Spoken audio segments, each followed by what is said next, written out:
ในตลาดเฮือนเลย อ๋อ คือผู้ชายเป็นผู้ชายคนซ้ำเบานิ้วแต่ว่าเพิ่นสิสูงซ้ำเบายาว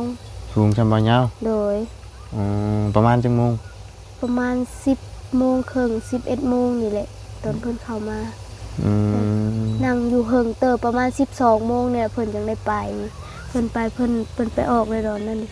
ออกหัวนะโดยนั่งอยู่ตารางเพื่อนนะโดยแต่ว่าเคาะแบบจักหาอีหยังนี่แหละแบบแล้วก็บ่ฮู้แล้ววันนี้ก็มานั่งในเตียงตอนที่น้องจกข้าวนี่เจ้าจะซองมึงบ่ได้เห็นหน้าคักบ่บ่เห็นเพิ่นใส่เสื้อสีดำแล้วก็มีหมวกคลุมหน้าบ่เคยจักเทื่อเนาะโดยบ่เคยมีจักเทื่อมันก็อีกอย่างเพิ่นน่าจะเห็นแบบว่าทางรถจุอ้ายมานี้โดยมันน่าจะมีหยังจักอย่างอะนะแบบว่าเพิ่นเห็นมาแล้ว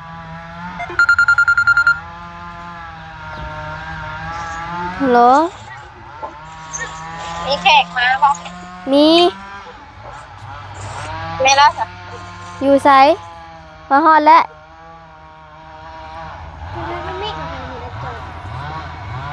ฮอดแล้วบ่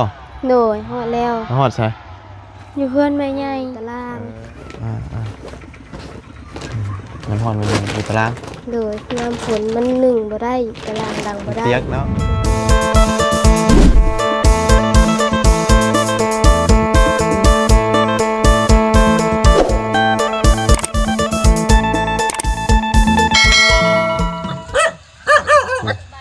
เลย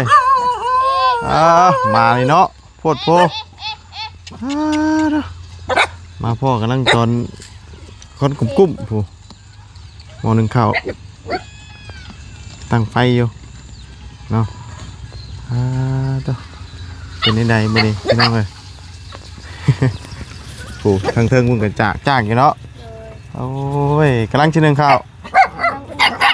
อุ่นนะบ่เอากินเบิดบ่2 คนนี่เพราะว่าพ่อกับแม่มาก็เลยหนึ่งเถื่อเพิ่นมาเลยมาฮอดใส่แล้วฮอดเซโนเขาได้เห็นไหมครับเลยอ๋อพ่อกับแม่มาเลยเลยคือมาไว้แท้มาแล้วเก็บกระเพาแล้วเบิดแล้วเลยอ๋อเอาเนาะพอดีว่า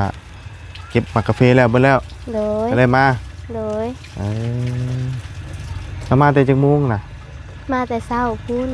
มาแต่เช้าพุ่นเลยสบายดีลูกล่ะเฮ็ดยังอยู่เทิงนั่นล้างถ้วย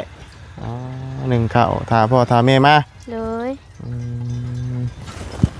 มาแต่เช้าพุ่นบ่เลยมาแต่เช้าเลยเลยเก็บมากาแฟแล้วพากันมาเบิดเนาะเลยตอนนี้ก็พากันเป็นเขาล่างถ้วยล่างหม้อทะเนาะตอนนี้เราท่านได้นั่งรถมาบ่โดยตอนนี้กำลังนั่งรถมาบ้านโดยมาบุญกับโบหูเนาะเรามาฮอดเซโนเตดนนะบ่เพิ่นแซดมาเมื่อกี้นี่บอกว่าขึ้นรถจากเซโนเมื่อบ้านเขาแล้วเพิ่นว่าก็สิบ่หึงดอกเนาะโดยอีกจักหน่อยอ่ะนะหน่อยก็น่าจะฮอดคือว่าได้รถโดยสารก็หึงเติบเลยเนาะโดยเพิ่นสิฮอดทั้งลูกเพิ่นก็พากัน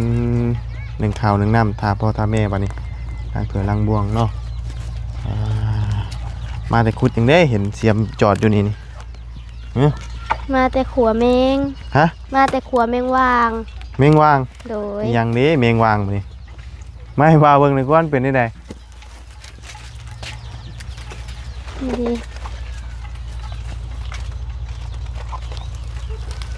คือใส่น้ำยันมันดำคำภาษาน้ำมันสีดำบ่โดยแมงวางโดยคล้ายๆจักรจันทร์นั่นเด้นี่โดยอันที่มันห้องกรี๊ดตัวใหญ่เห็นบ่โดยอ๋อเสียงมันสีห้องมันต่างกันไม่กับจักรจันทร์เลยขึ้นเอาบวงใช่ไหมนี่เสียในนักกีฬนี่นะคู่มีเท่านี้ โดยได้บ่หลาย ได้บ่หลาย มัน เอา เริ่มมืดแล้ว เฮาไปขุดแบบใด ขัวแบบเห็นหูมันแล้วก็เอาไม้แย่เอา ตามให้หน้าบ่ บ่อยู่ภาคเซไปอยู่มันอยู่ห่มยาง แม่นนะมันมักขึ้นต้นย่างเลยนี่แมงนี่นะ เลย เนาะมันสิมักห้องตามต้นย่างเสียงมันช่องเกรเกรดอกเสียงมันนะหากนมาต้องเฮียนไว้ล่ะผักเลยเอาคือผัก ผักเพียนหนึ่ง เสียงผักเฮียนหนึง เลย ผักจังมื้อทิศหนึงผักทิศหนึงนี่มันไปเฮียนต่อ เลย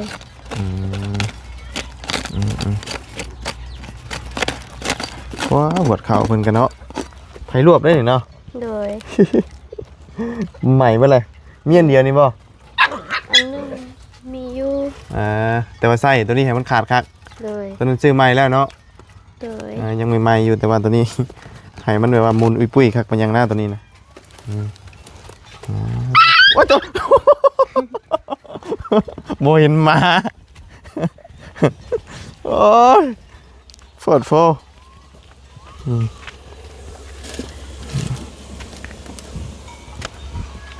โมหนึ่งไก่เนาะหนึ่งไก่เขาก็ได้ เลย หนึ่งไก่อันนั้นเฮือนเพราะว่าย่านลมพัดเลยเนาะย่านลมพัดอันว่าเขากองอันนั้นหญ้าเฮือนเรา เลย ยันว่ามีหมอนนอนเนาะ เลย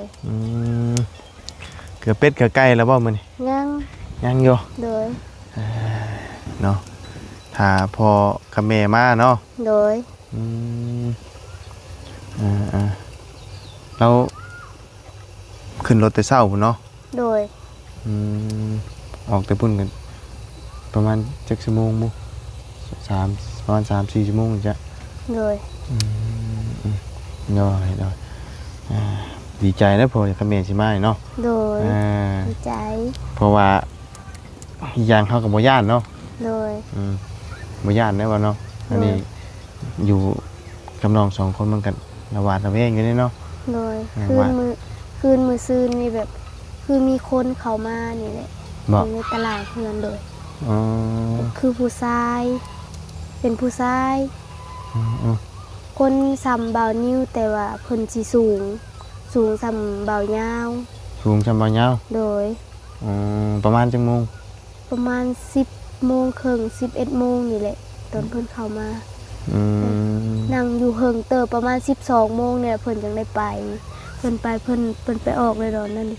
ออกหัวนะ โดย นั่งอยู่ตารางเพื่อนนะ โดย แต่ว่า หเคาะแบบจักหาอีหยังนี่แหละแบบมันก็บ่ฮู้แล้ววันนี้ก็มานั่งในเตียงตอนที่น้องจกข้าวนี่ เจ้าซองมึงบ่ได้เห็นหน้าคักบ่ บ่เห็นเพิ่นใส่เสื้อสีดำแล้วก็มีหมวกคลุมหน้า อีมุ่งคุ้ม โดย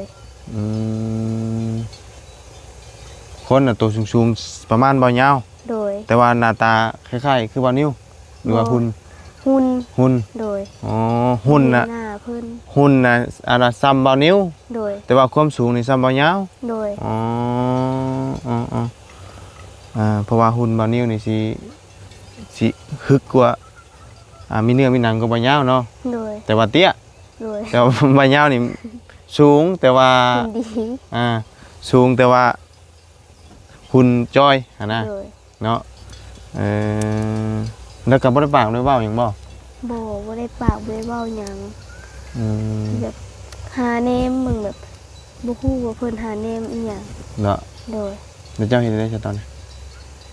นอนแบบนอนก็นอนบ่หลับเลยอยู่จนแจ้งเลยมื้อน่ะ คือมื้อน่ะ น้องนี่น้องฮู้อยู่บ่ บ่ฮู้ ฮู้ซ้ํ โดย แล้วก็เลยโทรบอกให้แม่มาแม่ก็เลยบอกพอดีปั๊บแม่ก็ว่าสิเมื่อมื้ออื่นเพิ่นว่าสิเมื่อมื้อฮื้อเพิ่นว่านั่นนี่แหละ เพราะว่ามื้อคืนของคืนก่อนอันบ่หรือว่าคืนของเมื่อคืนนี่ คืนมื้อคืนก่อน คืนมื้ออันว่าอันพระอาจารย์มาหั่นบ่ โดย อ๋อคืนนั้นเลย โดย โดยแต่ก่อนก็ยังบ่เคยมีเนาะ บ่เคยมีตั้งแต่แบบพวกอ้ายๆมาสัมภาษณ์นี่แหละแล้วก็เลยแบบ มีแต่ก่อนก็บ่เคยมีกับคนก็บ่แม่นดอกคนแบบแถวบ้านน้องเอง บ่แม่นเนาะ โดยบ่แม่นบ่คุ้นอีก เพิ่นแสดงว่าเพิ่นคิดว่าเจ้าชื่อเจ้ามีแบบเงินมีหยังจังเนาะ โดย เห็นมาสิเด้ โดยเห็นแบบเห็นพวกอ้ายๆหลังมาแบบนี้แบบมาถ่ายคลิปถ่ายมาสัมภาษณ์นี่ เนาะแต่ว่าบ่คุ้นหน้าเนาะบ่แม่นคนในบ้านเนาะ บ่แม่น แต่ว่าบ่เห็นหน้าเห็นตาเพราะเอาอีโมงอัดหัว โดย อัดไว้ปิดไว้เลย โดย แล้วก็บ่ได้เอิ้นหยังเลยบ่ บ่ได้เอิ้นบ่ได้ถามอีหยัง โดยแสดงว่าตอนนั้นน่ะจักกุมเพชรได้จังมีแต่สั่นเลยเนาะ โดยตกใจแฮงแบบอันซักผ้ากลมหัวไว้แล้วก็นอนบ่ได้นอนเลยมื้อนั้นนะ เท่ากับบ่ได้นอนเลยคืนน่ะเนาะ โดยบ่ได้นอนได้อยู่จนแจ้งเลยแบบประมาณ 5 โมงแล้วก็ลุกมานึ่งข้าวเลย อดว่าไงอดหลับอดนอนเลยคืนน่ะ โด เนาะ ย เพราะว่าถ้าสินอนก็ย่าน โดย นี่แต่ว่าอดนอนแบบว่าบ่ให้ตัวเองรับ โดย นั่งอยู่เตียงอันโตอันหมองเจ้านอนบ่ บ่นั่งเตียงตัวนี้ เตียงโตอันเจ้าอันจกหัวเข่ากี่นี่ โดย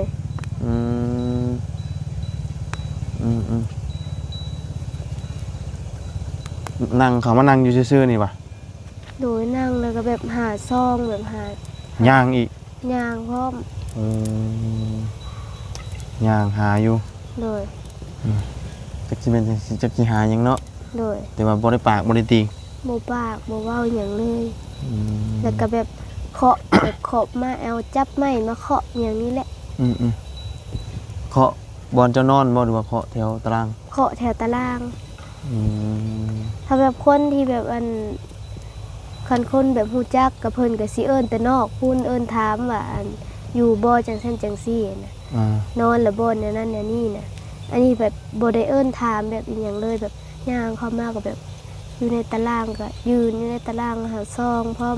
แต่วันนี้ก็ย่างรอบไปรอบมาแล้วก็เคาะแล้วก็มานั่งในเตียงมื้อนั้นก็เลยบ่ได้นอนเลย ตื่นมากได้แชทหาบอกแม่ โดย บัดทั้งนั้นพอดีทั้งพ่อกับแม่เก็บกาแฟแล้วพอดี โดย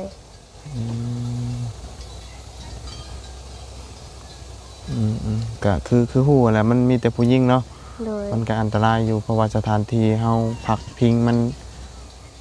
บ่ปลอดภัยก็คือมันเนี่ยคือเห็นนี่แหละมันจึงปึงจึงปางอยู่มันบ่มีหยังแอมอย่างดีนะมีแต่ผ้ากระจาดไอ้เก่าๆถ้าว่ามันมีประตูหน้าต่างอาจจะเจือเฮาก็บ่คิดย่านเนาะ โดย เพิ่นสิมาจ้ะแต่นี่ก็คือฮู้เนี่ยมันอันตรายรอบด้านเนาะ โดย อันตรายรอบด้านคือหยังมันก็คือแบบว่าบอลอยู่หั่นน่ะมันห่างโกงโยงบ่เลยเนาะ โดยถ้าว่าสมมุติว่าคันแม่นเพิ่นขึ้นในเทิงเฮือนหั่นน้องก็แบบบ่ฮู้บ่คิดสภาพเลย จักสิเป็นจังได โดย เพราะว่ามันบ่มีทางที่ว่าสิอีหยังได้เนาะมีแต่ว่าทาง ทางใดก็เข้าได้ เข้าได้ ทุก อะนะ แนวทุกปอง มันเข้าได้ทุกซอกทุกมุมเลย โดย มันบ่สามารถที่ว่าสิหลบหนีได้อะนะ โดย ยันว่าแบบว่ามองซีรีส์ตัวเองได้เนาะ โดย มีแต่ว่าบ่นอนเลยมื้อน่ะเนาะ โดย คืนมื้อที่ว่าพระอาจารย์มาแต่ฝั่งไทยเนาะ โดย คืนนั้นเนาะ โดย เพราะว่าคืนของเมื่อวานนี่ทางระบาวก็บ่ได้มาเนาะ โดย คืนก่อนนั้น โดย คืนนี้ได้นอนหลับอยู่บ่คืนนี่ คืนนี้ก็นอนบ่ค่อยรับสนิทปานใด บ่สนิทปานใด โดยแบบย่านเพิ่นมาอีกแต่แบบมื้อนี้ก็แบบแม่มาแล้วก็ดีใจแล้วอุ่นใจนำ อุ่นใจอยู่มื้อนี้เนาะ โดยอุ่นใจอยู่มื้อนี้ ถ้าว่าคือทางพ่อกับแม่สิบ่มาอีกมื้อนี้ก็ระหวาดระแวงอยู่ได้เนาะ โดย บาดระแวงเสียวเลยเนาะเพราะว่ามันมีแต่ผู้หญิงเบิด2คนผู้หญิงแล้วก็เด็กน้อยพร้อมเนาะ จะได้เล่าให้หมู่ครูฟังอยู่บ่ บ่ได้เล่ามีแต่เล่าให้แม่ใหญ่ฟังแล้วก็ให้แม่ฟัง อืม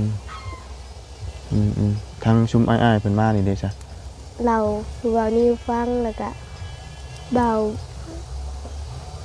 ลุงหนวดเราสิลุงหนวดฟัง อืมเนาะ โดย มันก็เป็นตาย่านอยู่เด้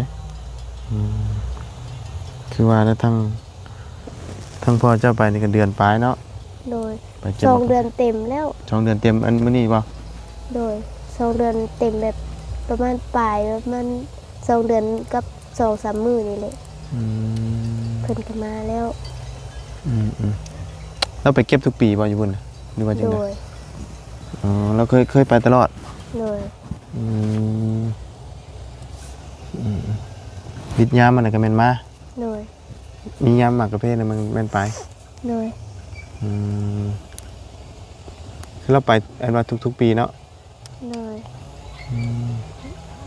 ถ้าว่าเราบ่ได้ไปเก็บหมากกาแฟแล้วเราสิไปได้ซะ ก็หาเครื่องขายของป่าของดงในหมู่บ้านนี่แหละ เหนื่อย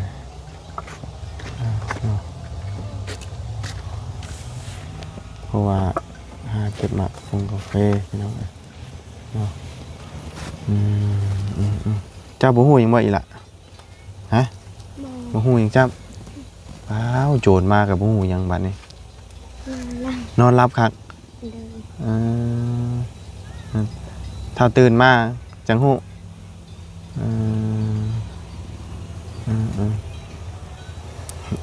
นอนรับคักแล้วทั้งนั้นมันบ่ได้กึ่งปึงปานใดเด้เนาะ โดย ทั้งนี้มันแบบกึ่งปึงแน่บัดนี้เดือนแจ้งอยู่บ่มื้อนั้น บ่ได้แจ้ง บ่ได้แจ้งบ่ โดย คือจะว่าหยังเดือนแจ้งนี่บ่ย่านแม่นบ่เดือนมืดนี่ย่านเนาะ โดย ว่าเดือนแจ้งนี่มันเห็นกับโตคน โดย เดือนมืดนี่มันบ่เห็นเนาะ โดย ถ้าเดือนแจ้งนี่เพิ่นสิย่าน ยานอยู่แต่ก็บ่ปานใดเพราะว่าเห็นเด้ อันนี้เดือนมืดแบบมันก็บ่เห็นหน้าเห็นอย่างนี้มัน แต่ว่าเมื่อคืนนั้นมันวันเดือนก็บ่ได้แจ้งเนาะ โดย มันบัดใส่อีโมงอีหยังครับนะฮะบ้านนี้ก็พ่อกับแม่มาเนี่ยก็ใครแน่เนาะมื้อนี้เนาะ โดย ฉันก็นอนย่านอีกแล้วเนาะ โดย บ่เคยจักเทื่อเนาะ โดยบ่เคยมีจักเทื่อ มันก็อีกอย่างเพิ่นน่าจะเห็นแบบว่าทางรถจุอ้ายมานี้ โดย มันน่าจะมีหยังจักอย่างอะนะแบบว่าเพิ่นเห็นมาแล้วเอ้าเนาะเป็นหยังแปลกๆแต่คืออันนี้คือมีคนมาหลายแท้อะนะน่าจะพวกอันนี้แน่แล้วพวกที่ว่าเพิ่นบ่ค่อยหวังดีแน่นะเนาะ โดย บ่ค่อยหวังดีกับอันเฮานี่แหละหากบ่ฮู้ว่าเพิ่นสิมาด้วยจุดประสงค์อีหยัง โดย ประสงค์ดีหรือประสงค์ร้ายเฮาก็บ่ฮู้ตัวนี้นะ โดย ฮู้แต่ว่าเพิ่นมาเนาะเฮาก็บ่ฮู้ว่ามาแบบใด ถ้าแม่นเพิ่นขึ้นเทิงก็จักสิเป็นจังใดบ่ฮู้เลย เจ้านอน กั้นใจอยู่ตอนยานเพิ่นขึ้นไปหาไปใส่กั้นใจอยู่มุบอยู่แหละแบบมื้อนี้ต้องเซ็ตแท้ๆแหละแบบยันบ่เป็นคนอยู่แบบนี้หั่น จักสิเพิ่นสิทำให้ด้วยรูปแบบใดเนาะ โดย อ๋อแต่ว่าไผ่โตบ่ได้เอาไว้บ่ได้ไว้ เอา บ่ ไว้ แท้ ไว้อยู่เทิงหัวบนนอน ม ไว้อยู่สองดวง อ่า ทั้งมีดเด้แล้วก็ผ้าน้ำ เนี่ยเอาไว้อันนี้เนาะ โดย แต่ว่ามื้อนี้ใครอยู่พ่อกับแม่สิมาเด้ที่ว่าคือที่ผ่านมานะเนาะ โดย เอาไว้นะ ก็จะเป็ดไป ขึ้นรถมาแล้วเนาะทั้งพ่อกับแม่ก็แต่ว่ายังบ่ทันฮอดออกจากเชโนแล้วว่ะหากระแสมาวังหนึงนี่ติ โดยเสร็จ แม่นจักโทรมาน่ะแม่นบ่พ่อกับแม่โทรมาจักโอ้ย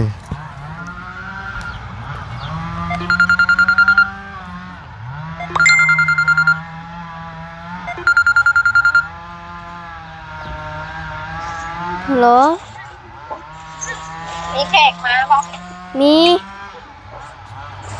ไม่แล้วจ้ะ อยู่ไสมาฮอดแล้ว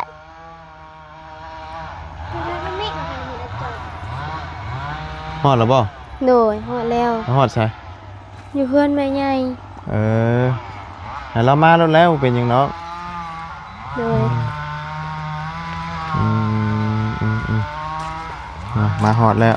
โดย ถือว่าจวดจ้าดเติบแต่ว่าเราลงหันดิ โดย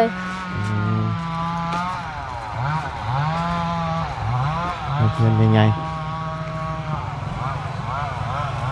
ใส่ละแม่นบ่เสื้อแดงกันบ่ บ่แม่นแม่ใหญ่ ฮะ นั่นแม่ใหญ่แสดง บ่อืมมาหอดแล้วเพื่อนหลังอันนี้ดิ โดย นี่เนาะ โดย นี่เบิ่งใส่วันนั่งอยู่ตารางจักแม่นบ่ล่ะ โดยเพื่อนหลังนี่แหละ เออ เรายังบ่มาบ่เรายันว่ามีเราถามว่ามีแขกบ่ว่าติ โดย ไปเกลือเป็ดอะไรตั้งไหนเนาะให้เรามาโลดบ่เป็นหยังดอกเรามาโลดอีกละ ขึ้นไปเบิ่งในเด้อออกเกือบเป็นแล้ว เกลือเป็ดเกลือไก่เนาะ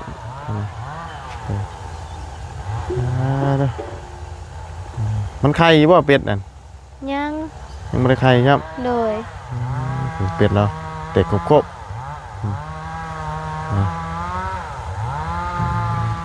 เราซื้ออย่างนี้มาตอนเนาะได้เงินลายอยู่บอกมาเนาะ บ่ฮู้บ่ได้ถามเพิ่น เพิ่นเก็บนี่เพิ่นเก็บเหมาบ่เจ้าฮู้อยู่บ่ โดยเก็บเหมาฮู้แต่ว่าเก็บเหมา เหมาเป็นโลนบ่ โดย เก็บเหมาเก็บหลายได้หลายเก็บน้อยได้น้อย โดย แต่บ่ฮู้ว่าโลเท่าไหร่เดี๋ยวนี้โล 3,000 บ่คุณ โดยโล 3,000 เก็บมากาแฟเนาะมาแล้วพี่น้องฮอดเพื่อนแม่ใหญ่เพิ่นได้เพื่อนแม่ตู้แล้วแหละของเราหลายเติบบ่เราไป บ่ฮู้ เอาตอนไปเราเอาเสื้อผ้าหน้าแพร่ไปบ่ซะเอาแบบ โดยเอาไป ผ้าห่มผ้าหยัง ตอนแม่ไปนั่นน้องเห็นกับน้าสาวลงไปถือเครื่องให้เพิ่น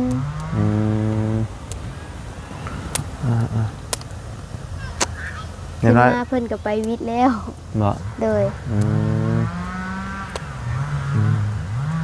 เห็นว่าเราเอาผ้าห่มผ้าแพร่ไปคือสิบ่หลายเนาะเราจึงลงหั่นเนาะคือว่าแล้วมันเป็นทางใหญ่พอดีอยู่หั่นเนาะ โดย อ๋อแม่นบ่ผู้ชายน้อยๆน่ะเสื้อเหลือง บ่แม่นหลาน หลานบ่ผู้นี้กะ โดย อ๋อเห็นว่าน้องของเจ้าใหญ่กว่านี้บ่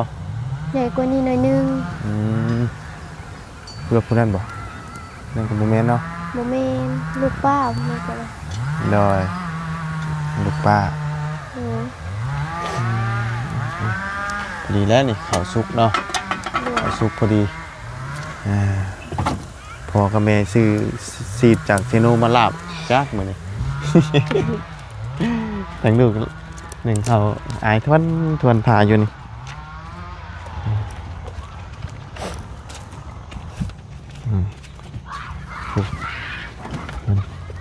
นี่แหละเนาะมานั่งอยู่ที่นี่ขอปอกเป๊กๆนี่ปึ๊บปึ๊บซื้อข้าวปึ๊บโอ้อันนี้ใบยังอันนี้นะเห็ดยังใบอันของดีบ่ ใบกระโตก ฮะ ใบมะกระโตก เอามาเห็ดยังนะ ใบมักติบข้าวอ่ะพี่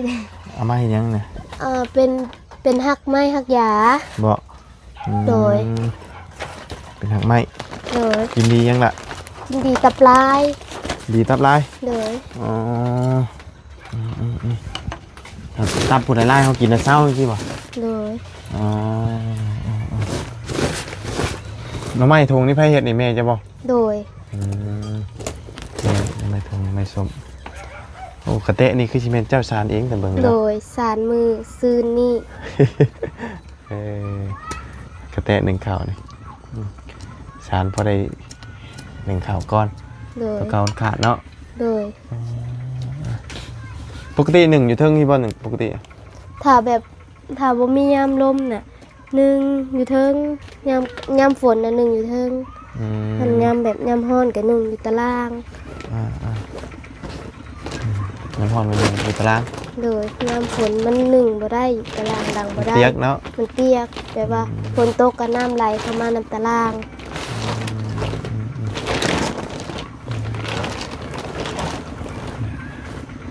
ช่วยเขา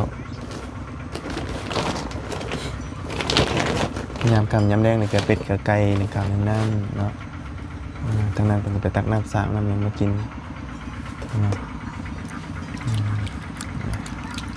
เสือเขาก่อนทางพ่อกับแม่เจ้าเราก็เห็นคลิปเจ้าอยู่บ่ เห็น เห็นอยู่บ่ โดย เราเห็นแต่หึงแล้วบ่หรือว่าหาก็เห็น โดยเห็น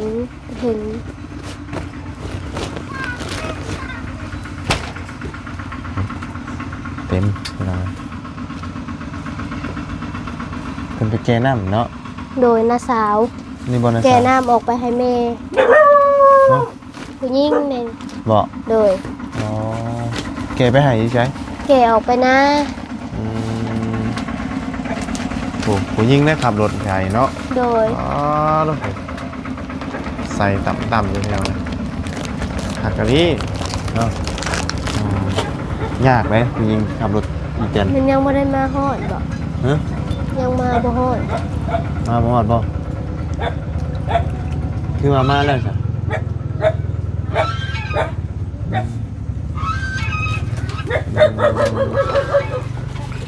มาแล้วเรามาแล้วแต่ท่านบอกท่านฮอดทางซานโอ้ซานเพิ่นกันเนาะ โดย เป็นตาฮักแท้ ฮอดพักกัญญาโอ้กล้วยมีมะกล้วยเนาะอยู่นี่ โดย มองปลูกอันนี้เราก็ได้พักหญ้าแล้วเนาะฮดเรียบร้อย ยังบ่ทันได้ฮอด ยังบ่ฮอดบ่ ใส่ว่าฮอดเลย เออ เอาไผจะโทรมากินนี่ แม่ เออ ยังบ่ทันได้ถามชุดซ้ำเพิ่นวางซ้ำ วางก่อน โดยว างก่อนถาม โดยเพิ่นถามว่าแขกมาบ่มื้อนี้เพิ่น โดย เพิ่นก็ได้วางก่อน โดย เนาะเอาพอดีได้จังน้อยเพิ่นก็มาเนาะ โดยกำลังสิพูดพักแล้วบัดนี้ ไปจ้ะคนพักคนหญ้าบ่ โดย เอาเห็นข่าวแล้วน้ำแล้วก็คนพักต่อ ไปสิเครื่อง บ่ได้เปิดไฟบ่ ไฟบ่มีข้างใน มีแต่ข้างนอกบ่ โดย ข้างในมันบ่ได้เปิดบ่ บ่มี เฮ้ยมีแต่ดอกเดียวนี่ มีแต่ดอกนั่น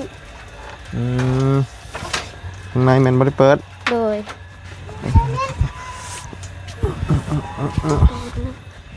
มาเซ็กล่ะมาเล่นบ่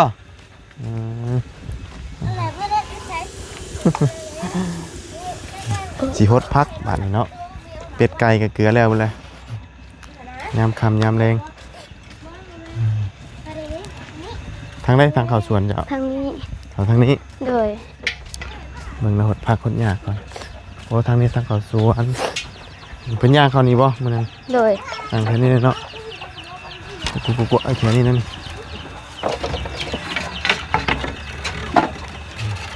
คนอย่างตัวน้อยแล้วก็เนี่ยเนาะ โดย กินข้าวฮอดมื้อชิบค่ำอยู่บ่อีกล่ะฮะ โดย ฮอดอยู่บ่ โดย อย่างน้อยอยากกินข้าวฮอดชิบค่ำเนาะมันกล้วยตานี้ผักสลัดเนาะมีผักสลัด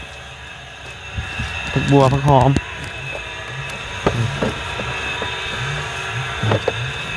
แป้นเดี๋ยวบกไฟงามงามปานใด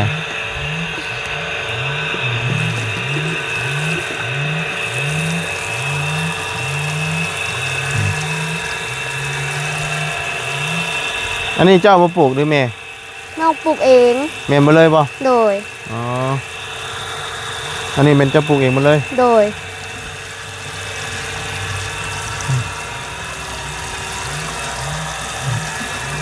อันนี้หมาย ต้นมะนาว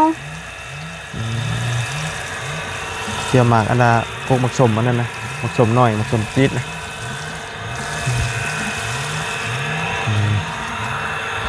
ต้นอ้อยนี่ตายแล้วต้นอ้อยตายบ่คือว่ามันสิใหญ่อยู่บ่ บ่ฮู้ ฮะเอามาปลูกไหมเนาะ โดย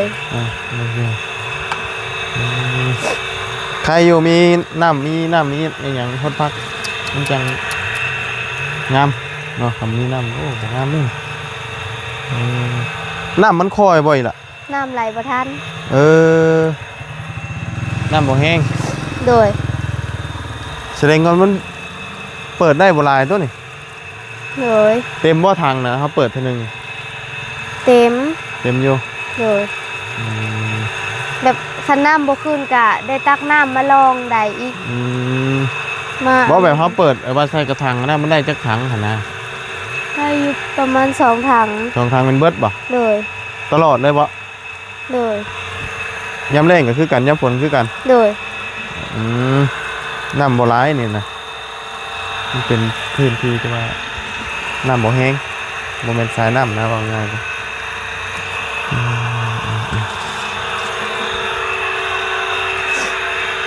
ั่นน่ะบ่แห้งอีดีเนาะ โดย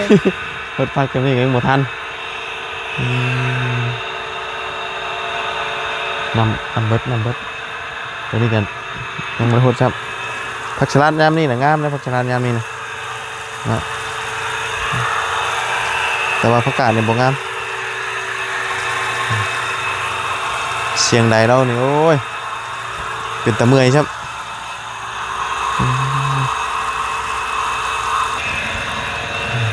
ใส่ข่อยเข่าบัด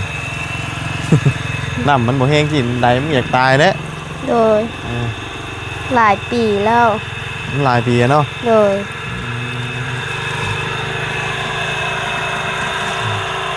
ฮะบ่ทันอีกเลย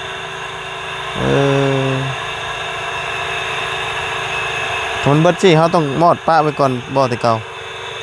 โดย ทำน้ำมันเบิดสิน่ะเขาเปิดใดที่น่ะมันใดได้สิตายน้ำมันบ่มีเลย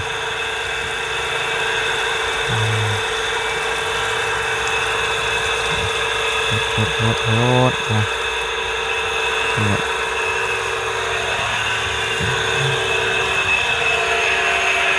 น้องเจ้าเกลือเป็ดแล้วนะเนาะ โดย เรียบร้อยแล้ว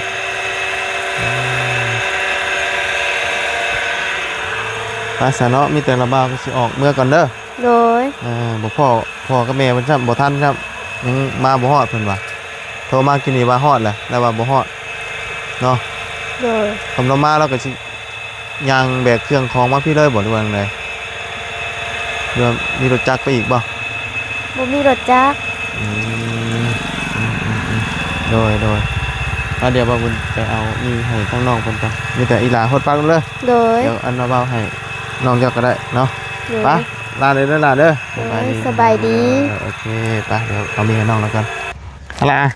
เข้าใจเด้ โอเคไปบ่าวกลับกันเด้อ โดย โอเคมื้อหน้าบ่าวมาหาใหม่ โดย โอเคเลยไปสบายดีเนาะต้มกินเด้อต้มกินแซ่บๆร้อนๆนี่ถาพ่อกับแม่มาไปซาพี่น้องไอ้มืดเนาะมีแต่ไปละบาดนี้พบเจอกันใหม่เด้อเนาะว่าสิพอแล้วซ้ำพ่อซ้ำไม่หอดนั่งรถอยู่หรอวะจังไหนกับพบเจอกันใหม่เนี่ยพี่น้องเนาะดีใจนะน้องเป็นพ่อกับแม่มานะเพราะว่ามันอันตรายเนาะมีคนมาเนี่ยเนาะไปจังไหนกับพบเจอกันใหม่ขอบคุณไว้พี่น้อง FC ที่ครับติดตามครับชมเนาะไปเลยพี่น้องสบายดี